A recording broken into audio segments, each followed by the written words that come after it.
Hello everyone, welcome to our YouTube channel. Myself Deepika Sharma. तो आज का टॉपिक स्टार्ट करते हैं। बहुत ही इंपॉर्टेंट टॉपिक है आज का।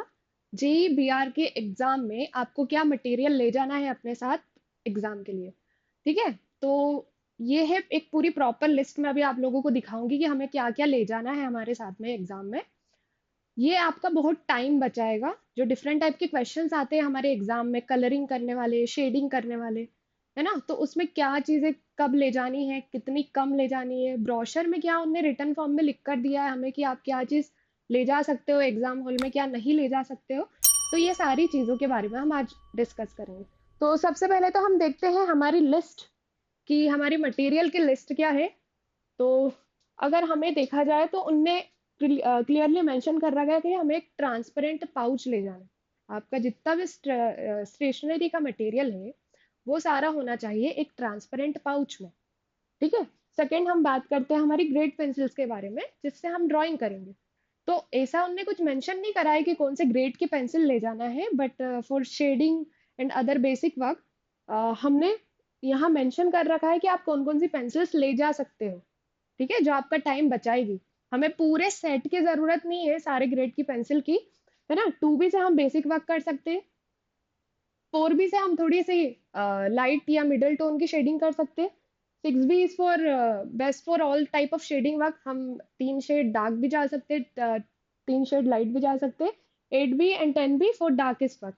ठीक है। तो ये अगर आप इस ग्रेड की 5 पेंसिल ले गए तो आपका पूरा शेडिंग वाला, ड्राइंग वाला सेक्शन आराम से कवर हो जाएगा। देन फिर हम आते हैं black, blue, ball point, transparent pen. तो आपको पेन ले जाना अलाउड है, बट उसकी बॉडी ट्रांसपेरेंट होना चाहिए। ठीक है। आप ब्लैक पेन भी ले जा सकते हो, आप ब्लू पेन भी ले जा सकते हो। ठीक है। फिर हम बात करते हैं कलरिंग वाले क्वेश्चन की। अगर हम बात करें तो आपको कोई भी वाटर वाले कलर नहीं ले जाने, like poster colour, water colour या एक्रेलिक कलर। आपको ड्राई कलर ले जाना अलाउड है। तो यहाँ हम बात करें तो प्लास्टिक क्रेयॉन्स और पेंसिल कलर, इन दोनों में से आप कोई से भी कलर ले जा सकते हो जिसमें आपकी अच्छे से प्रैक्टिस है, आपका ज्यादा टाइम वेस्ट नहीं हो, वो कलर आप ले जा सकते हो। ठीक है। फिर हमें ले जाना है नॉन डस्ट इरेजर। ठीक है। ये इरेजर या half cut non dust eraser, इसी इरेजर को अगर आप कट कर दोगे तो वो छोटे फॉर्म में हो जाएगा, उसको भी ले जा सकते हो। Needable eraser, needable eraser best होता है फॉर शेडिंग वर्क। ठीक है। ये नॉर्मल इरेजर जो होते हैं ये पूरी ग्रेफाइट हमारे पेपर से हटा देते हैं, बट नीडेबल इरेजर क्या करता है, ये ग्रेफाइट को बस उठाता है सरफेस से, पूरा क्लीन नहीं करता सरफेस को। तो और ये बेस्ट होता है शेडिंग वाले वर्क के लिए। देन आते हैं हम ज्योमेट्रिकल कंपास बॉक्स पर। तो ये बॉक्स भी ले जा सकते हो आप अपनी एग्जाम में। देन हमें ले जाना है शार्पनर, वो भी लॉन्ग पॉइंट वाला। अब इन्हीं सारी चीजों की हम आगे इमेजेस देखते हैं और समझते हैं कि कैसा दिखता है, किस फॉर्म में ले जा सकते हैं। तो यहाँ सबसे पहले बात करते हैं हम ग्रेड पेंसिल्स की। तो देखो, ये जैसा मैंने आपको बताया था, ये 2B, 4B, 6B, 8B and you can also take 10B pencil. ठीक है। तो इन ग्रेड की पेंसिल्स को आपको दो दो का सेट ले जाना है। दो दो का सेट इज फॉर, एक काम हमारा रफ वर्क के लिए जो कि हम अ, थोड़ी सी यूज्ड पेंसिल से करेंगे, और सेकंड वर्क हमारा शार्प्ड पेंसिल से। तो अगर 2B पेंसिल ले जा रहे हो तो आप दो 2B पेंसिल ले जाओ। एक आप काम करना शार्प पेंसिल से, एक काम करना आप थोड़ी यूज्ड पेंसिल से। ऐसे ही 2B के 2 सेट, है ना, 4B के 2 सेट, 6B के, 8B एक ले जा सकते हो, 10B एक ले जा सकते हो। ठीक है। तो ये है पेंसिल्स। इनके अलावा हमें और कोई डिफरेंट तरीके की पेंसिल की कोई ज़रूरत नहीं है। और आप किसी भी कंपनी की पेंसिल ले जा सकते हो। ये है कि आप पहले उसको यूज करके देख लो कि वो किस तरीके से चलती है पेंसिल। ठीक है। देन आता है हमारा शार्पनर वाला सेक्शन। तो शार्पनर वाले सेक्शन में से ये वाला शार्पनर होता है लार्ज शार्पनर। ठीक है। जो आपकी पेंसिल की टिप है ना, उसको ये थोड़ा सा पॉइंटेड और लॉन्ग बना देगा, जिससे हमारे हाथ में ग्रिप अच्छी बनेगी पेंसिल की। और ये वाले जो शार्पनर होते हैं ये क्रियॉन्स के लिए बेस्ट है। अगर आपको अपनी पेंसिल कलर को, क्रियॉन्स को शार्प करना है तो आप ये टाइप के इरेजर शार्पनर्स का यूज कर सकते हो। ये वाला होता है स्मॉल शार्पनर।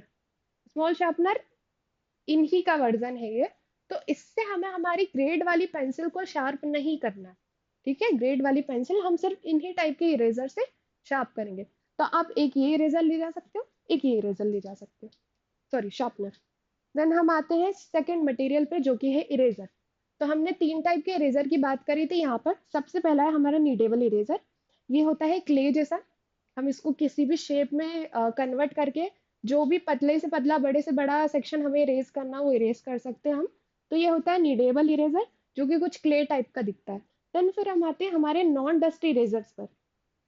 ठीक है, ये कुछ इस टाइप के होते हैं, हमें जैसा कंफर्टेबल है हम वैसे ले जा सकते हैं। फिर आता है हमारा हाफ कट इरेजर। इसी नीडेबल इरेजर को अगर आप डायगोनली कट कर दोगे तो ये कुछ इस फॉर्म में दिखेगा फिर आपको।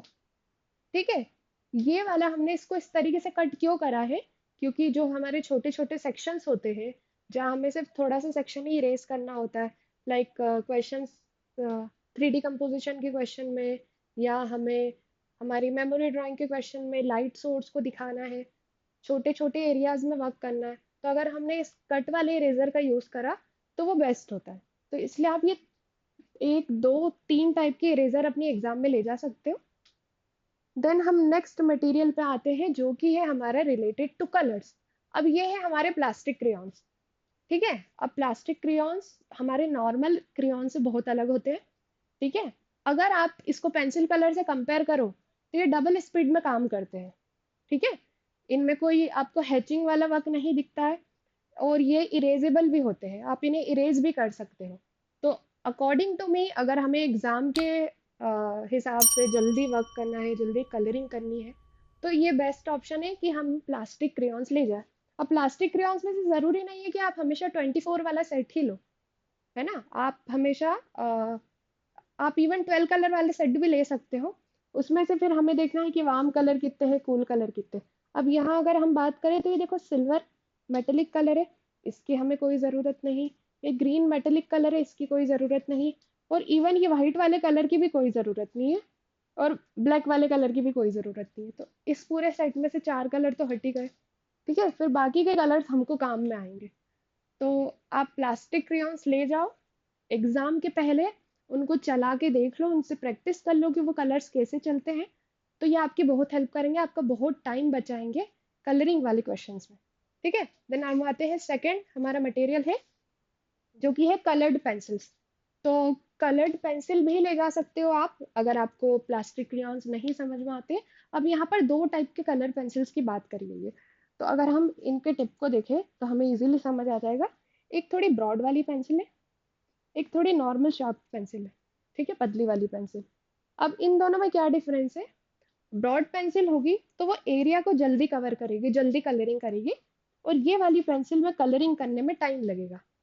ठीक है, तो और इन दोनों का अगर हम कंपेयर करें प्लास्टिक क्रेयॉन से तो वो और ज़्यादा जल्दी वर्क करेंगे। तो अगर आप प्लास्टिक क्रेयॉन्स में आपको वर्क नहीं हो पा रहा है, चलाते नहीं आते या टाइम नहीं बचा है, तो आप प्लास्टिक अपने नॉर्मल पेंसिल कलर्स भी ले जा सकते हो, लेकिन ट्राई करना कि आप ये वाला सेट लो। ठीक है, देन हमारे नेक्स्ट मटेरियल पे आते हैं हम, जो कि है हमारे ट्रांसपेरेंट बॉल पेन।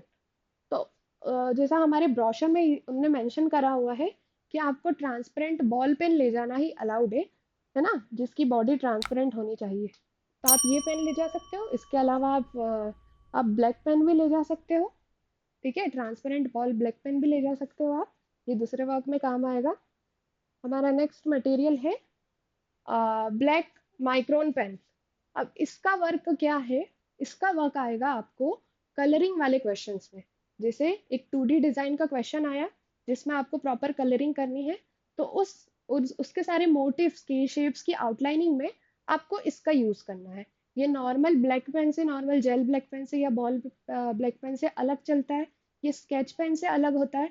तो ये बहुत इंपॉर्टेंट एलिमेंट है फॉर कलरिंग वाले क्वेश्चंस के लिए, जिसमें आप क्वेश्चंस की आउटलाइनिंग कर सकते हो। तो यहाँ पर देखो मैंने मेंशन करा है, अगर आपको थोड़ी सी ब्रॉड आउटलाइनिंग करनी है तो आप 08 वाला ब्रश पेन यूज कर सकते हो, या तो आप 07 वाला भी यूज कर सकते हो। ठीक है, आप एक बार बिफोर एग्जाम इनको यूज करके देख लेना कि कैसा वर्क करते हैं हमारी पेपर पे, कॉपी पे। ठीक है, तो आप माइक्रोन पेन भी ले सकते हो। देन हमारा आता है ज्योमेट्री बॉक्स। अब ये पूरा ज्योमेट्री बॉक्स जो होता है इसको हमें ले जाना है, ले जाना अलाउड है, बट इसको होना चाहिए इन ट्रांसपेरेंट पाउच। ठीक है, हम इन्हें ट्रांसपेरेंट पाउच में ही ले जा सकते हैं। तो अगर आपके पास ज्योमेट्री बॉक्स है, तो आपको उसको ले जाना है ट्रांसपेरेंट पाउच में। तो ये एक एग्जाम्पल है कि ट्रांसपेरेंट पाउच कैसा दिखता है। ठीक है, जिसकी सिर्फ चेन और आउटर कवर ही कलर्ड होगा, बाकी पूरा जो पाउच है वो ट्रांसपेरेंट होना चाहिए। ठीक है, अब मैं और बता देती हूँ ट्रांसपेरेंट पाउचेस के कितने टाइप्स होते हैं। तो जैसा मार्केट में अवेलेबल हो, आप उस तरीके से ये पाउचेस को ले जा सकते हो, है ना। और यही है सारी चीजें। कोई भी मटेरियल को आपको ऐसे नहीं ले जाना है नॉर्मल आपके किसी ओपेक बॉक्स में, आपको ट्रांसपेरेंट पाउच में ही ले जाना है। इवन जो आपका राइटिंग पैड होता है वो भी ट्रांसपेरेंट होना चाहिए अगर आप ले जाना चाहते हो तो। ठीक है, तो ये थी हमारी आज की लिस्ट की पूरी लिस्ट मटेरियल्स की, कि जेईबीआर के एग्जाम में हमें क्या मटेरियल ले जाना अलाउड है।